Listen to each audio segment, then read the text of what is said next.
వెలుగులు నింపవలసినటువంటి దీపావళి అయితే ఎందరో జీవితాల్లో అయితే చీకట్లను అయితే అలుముకుంటుందని ప్రధానంగా చెప్పాలి. ఇటీవల కోనసీమ జిల్లా ఏదైతే మండపేట నియోజకవర్గంలో ఉన్నటువంటి రాయవరం గ్రామంలో జరిగినటువంటి భారీ విస్ఫోటనానికి బాణసంచా తయారీ కేంద్రంలో జరిగినటువంటి బాణసంచా పేలుడు ఘటనలో ఇప్పటికే మృతుల సంఖ్య అంటే ఇప్పటికే 8కి చేరినటువంటి పరిస్థితి ఉంది. అలాగే ప్రధానంగా తెలిసిందే ఆ రోజు అందులో కార్మికులు 12 మంది పనిచేస్తూ ఉండగా మిగిలిన మధ్యాహ్నం సమయం కావడంతోనే కొంతమంది భోజనంకి వెళ్ళడం, కొంతమంది ఫంక్షన్ ఉన్న నేపథ్యంలో కొంతమంది ఈ పనిలోకి కూడా రాకపోవడంతో కొంతమంది అయితే ప్రాణాలతో బయటపడినటువంటి పరిస్థితి ఉంది. ముఖ్యంగా అక్కడ పనిచేస్తున్న వారు సంఘటన స్థలంలో 6 చనిపోగా మిగిలిన వారు కాకినాడ ప్రభుత్వ ఆసుపత్రుల్లో చికిత్స పొందుతూ మరొకరు ఈ విధంగా మొత్తం మృతుల సంఖ్య అయితే ఈ రోజుకైతే 8కి చేరినటువంటి పరిస్థితి ఉంది. అందులో ముఖ్యంగా ఆ యొక్క అనపర్తి నియోజకవర్గానికి చెందిన వాళ్ళైతే 4 ఉన్నారు. అందులో ప్రధానంగా చూసుకుంటే ఆ అనపర్తికి సంబంధించినటువంటి ఎవరైతే ఉన్నారో చిట్టూరి శ్యామల 38 సంవత్సరాలు, అలాగే తనకు సంబంధించినటువంటి తమ కుటుంబ సభ్యురాలే మరొకరైతే చిట్టూరి హ్యామిని, ఆమె కూడా ప్రస్తుతం కాకినాడ ప్రభుత్వ ఆసుపత్రిలో అయితే చికిత్స పొందుతున్నటువంటి పరిస్థితి ఉంది. అలాగే ఇక్కడ అనపర్తి సోమవారం సంబంధించినటువంటి అలాగే పెంకే శేషారత్నంతో పాటు అలాగే కుడుపూడి జ్యోతి వాళ్ళు కూడా ఇందులో చనిపోయినటువంటి పరిస్థితి ఉంది. ప్రస్తుతం మన అనపర్తి సంబంధించినటువంటి ఎవరైతే ఉన్నారో చిట్టూరి శ్యామల ఇంటి వద్ద ఉన్నాం. వాళ్ళ కుటుంబ సభ్యులు అయితే కన్నీరు మున్నీరుగా వినిపిస్తున్నారు. ఈ మరణ వార్త వినిన తర్వాత, తను చనిపోయిందన్న వార్త విన్న తర్వాత అయితే తన ఎవరైతే ఇద్దరు పిల్లలు, అందులో ఒక కుమార్తె అలాగే ఒక కుమారుడు, ఈ నేపథ్యంలోనూ కుమారుడు అయితే ఈ మరణ వార్త విన్న నేపథ్యంలో ఆ కుమారుడు ఒక్కసారిగా షాక్కు గురయ్యారు. ఇప్పుడు కూడా తనైతే తన స్పృహత కోల్పోయినటువంటి పరిస్థితి ఉంది. ప్రస్తుతం అయితే చికిత్స కూడా ఇంటి వద్ద అందిస్తున్నటువంటి పరిస్థితి ఉంది. కుటుంబ సభ్యులందరూ కూడా కన్నీరు మున్నీరుగా విలపిస్తున్నారు. అలాగే వీళ్ళంతా కూడా నిరుపేద కుటుంబానికి చెందిన ప్రతి ఒక్కరు కూడా ఏదో దీపావళి సమీపిస్తున్న నేపథ్యంలోనే ప్రతి సంవత్సరం కూడా ఈ చుట్టుపక్కల ప్రాంతాల నుంచి కూడా ఈ యొక్క పరిశ్రమలోకి వెళ్తుంటారు. వాళ్ళైతే ఈ యొక్క సామాగ్రి తయారు చేస్తుంటారు. ఆ విధంగానే ఇక్కడ చిట్టూరి శ్యామల కూడా ఆ విధంగానే వెళ్ళింది. తన ఈ నేపథ్యంలోనే ఈ దుర్ఘటన జరిగిన నేపథ్యంలోనే సంఘటన స్థలంలోనే తాను కూడా ఈ విధంగా బూడిదైన నేపథ్యంలోనే అలాగే కుటుంబ సభ్యులందరూ కూడా కన్నీరు మున్నీరుగా వినిపిస్తున్నారు. ప్రస్తుతం భర్త ఉన్నారు, నోకరాజు గారు ఉన్నారు, మాట్లాడే ప్రయత్నం చేద్దాం. అసలు ఎప్పుడు ఏ విధంగా వెళ్ళింది, ఆ రోజు ఉదయం పనిలోకి ఎన్ని గంటలకు వెళ్ళింది, అసలు ఏ విధంగా జరిగిందో మరిన్ని విషయాలు తెలుసుకుందాం. చెప్పండి, ఏం జరిగింది? మీ భార్య ఈ దుర్ఘటన జరిగే ముందు రోజున ఏం జరిగింది? ఎన్ని గంటలకు వెళ్ళి బయలుదేరింది? పొద్దున్న 8:30కి వెళ్ళి సార్. పొద్దున 8:30కి వెళ్ళిందండి. పొద్దున్న 8:30కి వెళ్ళిందండి.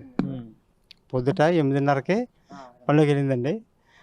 పనిలోకి వెళ్తాలో నేను మధ్యాహ్నం నాకు ఇలాగా తీసిందండి. 1:10 నిమిషాలకు తీసింది. అప్పుడు వెళ్ళి చూసుకుంటే అక్కడ బాడీలు ఉన్నాయన్నమాట అండి. అక్కడ 4 బాడీలు కూడా లేడీస్ వచ్చాక 4 బాడీలు అక్కడ ఉన్నాయి. అవి మొత్తం కాలిపోయినాయి. మొత్తం బాడీలన్నీ కూడా కాలిపోయి ఉన్నాయి. అందులో కూడా మా భార్య ఉందండి. అందులో కూడా అంతవరకు కూడా నాకు తెలియదండి పూర్తిగా. లోపకము వీళ్ళు మొత్తం గేట్లో వేసారు. మొత్తం గేట్లు వేయడం వల్ల ఒక గంట సేపు అక్కడ వెయిటింగ్ ఉండిపోయింది. వెయిటింగ్ ఉండిపోవడం వల్ల లోపలికి వెళ్ళడం వల్ల కొంచెం మేము ఆ బాడీ కొంచెం ఆరబెట్టుకోవడానికి కొంచెం చాలా టైం పట్టిందండి. నిన్న సాయంత్రం కూడా అంబులెన్స్లో తీసుకెళ్లారు. నిన్న సాయంత్రం 3-4 గంటలకి ఇప్పుడు అంబులెన్స్ రామచంద్రం తీసుకెళ్ళారండి. తీసుకెళ్ళిన తర్వాత కూడా మాకు అంబులెన్స్ కూడా తీసుకెళ్ళినప్పుడు కూడా మాకు ఏం దొరకలే. లాస్ట్కి నిన్న పొద్దుట రామచంద్రపురం వెళ్ళిన తర్వాత అంబులెన్స్ వెళ్ళిన తర్వాత మాకు బాడీ గుర్తుపట్టిందండి, గుర్తొచ్చిందండి. అంతకు కూడా గుర్తు రాలేదండి. బాడీ బాగా కాలిపోయిందండి. బాగా కాలిపోయిందండి. అసలు వైనింగ్ కూడా లేకుండా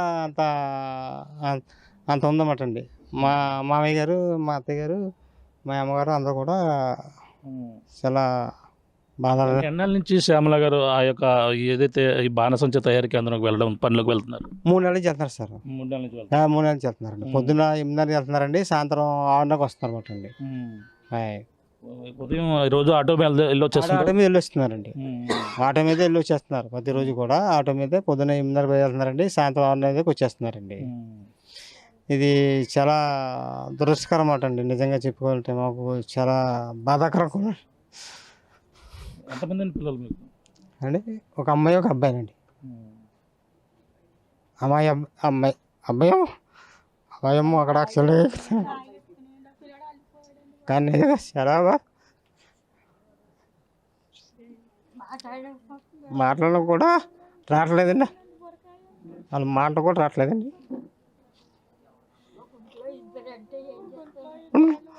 ఇంట్లో ఇద్దరు అంటే చాలా ఘోరంగా ఉందండి నిజంగా.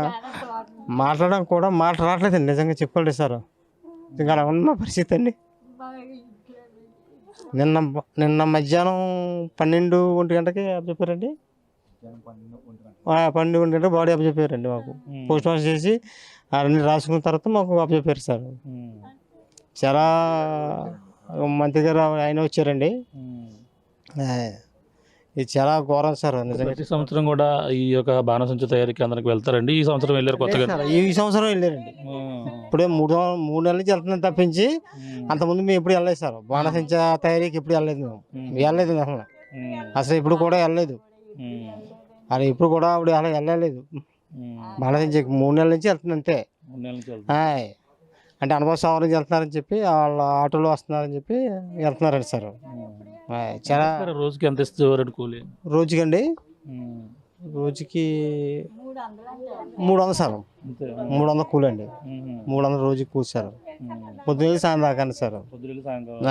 భోజనం కూడా మనం పెట్టుకునే వాళ్ళు? భోజనం కూడా మందే సార్. మన క్యారేజీ వండుకుని అటుకెళ్ళాలి సార్. పట్టుకుని క్యారేజ్ పెట్టుకుని వెళ్ళాలండి. కానీ నిజంగా చాలా బాధాకరం సార్ ఇది నిజంగా చెప్పుకుంటే. నిజంగా బాడీ చూస్తే నిజంగా నాకు చాలా చాలా ఘోరం అయిపోయింది సార్. నిజంగా ఎంత ఘోరం అంటే నిజంగా చెప్పుకోవాలంటే అంత 2 కుటుంబాలు మొత్తం అండి. నేను మా తమ్ముడు కూడా అండి. మీరు శ్యామల భర్త మీరు? ఇంకొక అమ్మాయి ఎవరు మీకు సంబంధించి? మా యామిని అండి, మా మరదలండి. చిత్తూరు యామిని సార్, మా మరదలండి.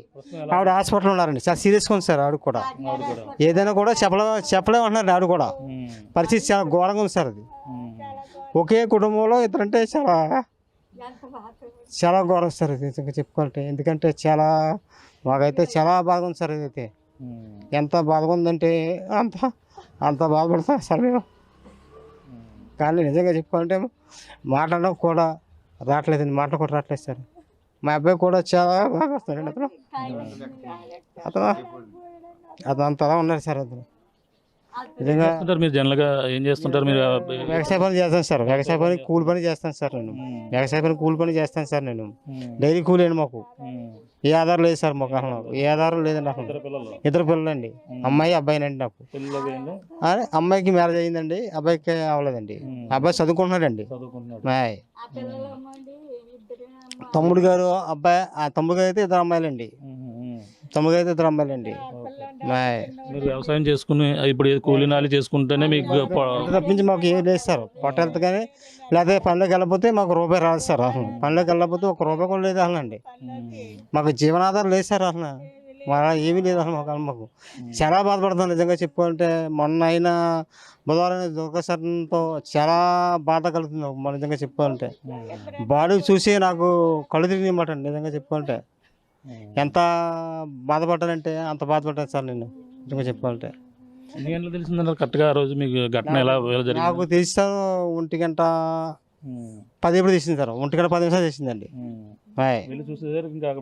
బాడీ ఉన్నాయి అంతే. అంటే హాస్పిటల్కి వెళ్ళారు అనుకున్నాం మేము. హాస్పిటల్కి వెళ్ళిన బాడీలో ఉన్నాయి అనుకున్నామండి. హాస్పిటల్కి వెళ్ళిన బాడీలో లేదండి. లేకపోతే మేము తర్వాత మనీ చూసుకుని నిర్ధారించుకున్నమాట అండి. బాడీ అందులో ఉందని చెప్పండి. హాస్పిటల్కి వెళ్ళలేదు, ఆవిడ కనపడలేదని చెప్పి అందులో ఉందండి. అందులో ఉంటే బాడీ అందులో ఉందని చెప్పి అర్థమైపోయింది మాకు. బాడీ కూడా అందులో వెనుకట్ల బేగా అంతలా కలిపినండి బాడీలో. అంటే అందరూ అంటే అక్కడ ఏం జరిగింది అనుకుంటారు? అంటే చిన్న అగ్ని ప్రమాదం కాకుండా బ్లాస్టింగ్ కింద సౌండ్ వచ్చింది అంటున్నారు. ఎలా జరిగిందని పెద్ద సౌండ్ వచ్చింది సార్. పెద్ద సౌండ్ వచ్చింది. పెద్ద సౌండ్ వచ్చి పెద్ద ఎక్కువగా పేలిందని చెప్పి కూడా అంటున్నారు సార్. ఎందుకంటే చాలా ఎక్కువ కలిపి ఉంది అని చెప్పి అంటున్నారండి. వీళ్ళకి రావడానికి మార్గం లేక వీళ్ళు ఇరుక్కుపోయారు సార్. అందులో ఉండిపోయారండి. వానర్ కూడా కాపాడే ప్రయత్నం అతను కూడా చచ్చిపోయాడు సార్. అతను కూడా కాలిపోయాడు.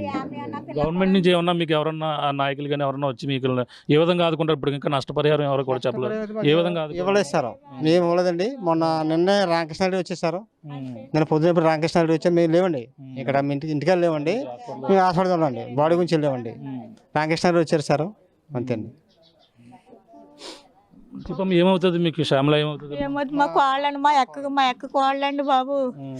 అసలు ఏమి బాడీ కట్ట ఏమి కూడా కాపాడలేదండి బాబు. తర్వాత కాపాడదండి బాబు. ఆ పిల్ల చూస్తేనేమో అండి ఆమె అన్న పిల్లని హాస్పిటల్లో ఉన్నారు, శుభ్రం కాలిపోయి ఉన్నదండి బాబు.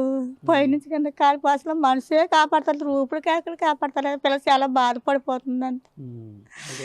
ఏమీ లేదండి బాబు.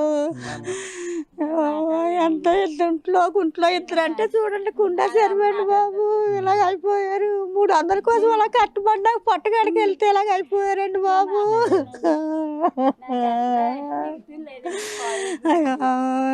కుటుంబ సభ్యులు అయితే కన్నీరు మున్నీరుగా అయితే విలిపిస్తున్నారు. అలాగే జరిగినటువంటి దుర్ఘటనకైతే మొదటగా ఒక బాడీ అయితే మృతదేహం అయితే కనిపించలేదు. తాను ఏమైందని హాస్పిటల్కి అయితే ముందుకుని అక్కడ డెడ్ బాడీని కూడా తరలించినటువంటి పరిస్థితి ఉంది. మాట్లాడదాం. ఆమె ఎవరైతే శ్యామల ఉన్నారో, శ్యామల తల్లి ఉన్నారో మాట్లాడదాం. అమ్మ చెప్పమ్మా, ఏం జరిగింది అంటున్నారు, అసలు ఎలా ఇదైంది? అక్కడంటే అండి మందు దాంట్లో కోరుతున్నారంట అండి, జువ్వల్లో కోరుతున్నారంట.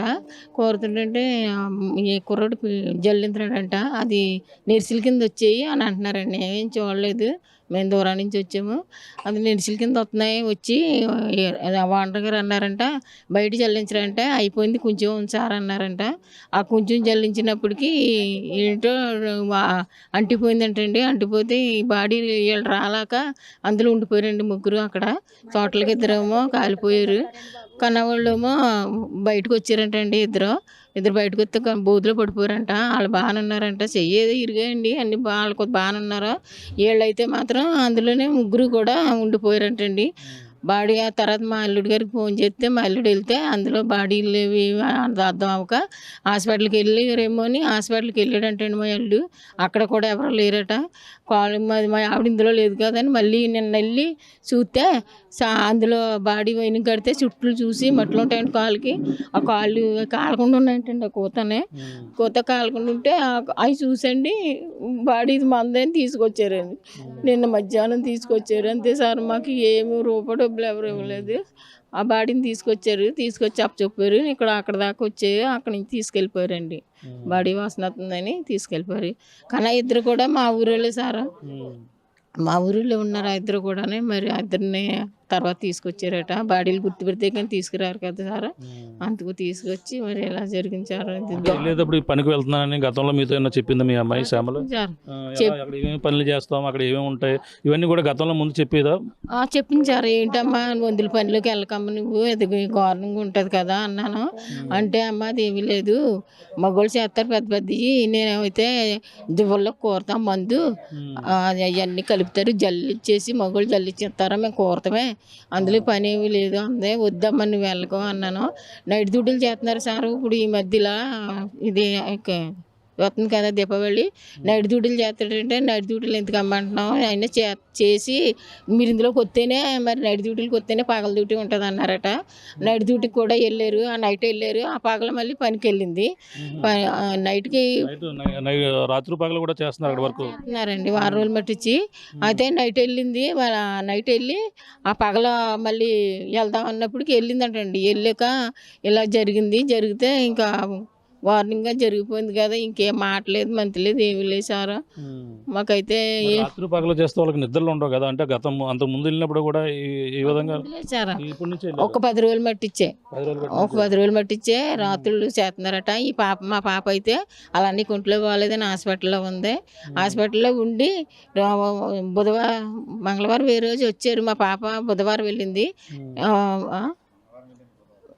మంగళవారమే బుధవారం వెళ్ళించారు. మంగళవారం పొద్దుట వెళ్ళింది, మళ్ళీ బుధవారం వెళ్ళింది. అంతే. ఈ రెండిట్లో మానేయమ్మ అన్నాను ఫోన్ చేసి, అన్నయ్య ఎలా ఉన్నట్టు బాగానే ఉన్నాడు అందే.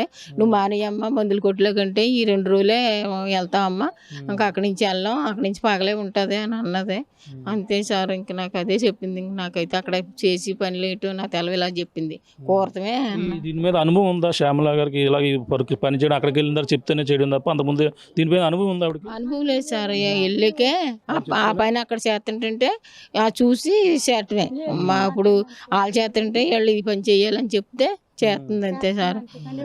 అంతేకాని ఎప్పుడు వెళ్ళలేదు. నేను మానేమంటే ఇంటికాడ ఉంటే అమ్మా ఎలాగ వస్తాయి డబ్బులు, ఈ 300 అన్నీ వస్తాయి కదా, కూలి పనికి వెళ్ళకపోతే ఎలాగమ్మా అనేసి వెళ్ళిందండి.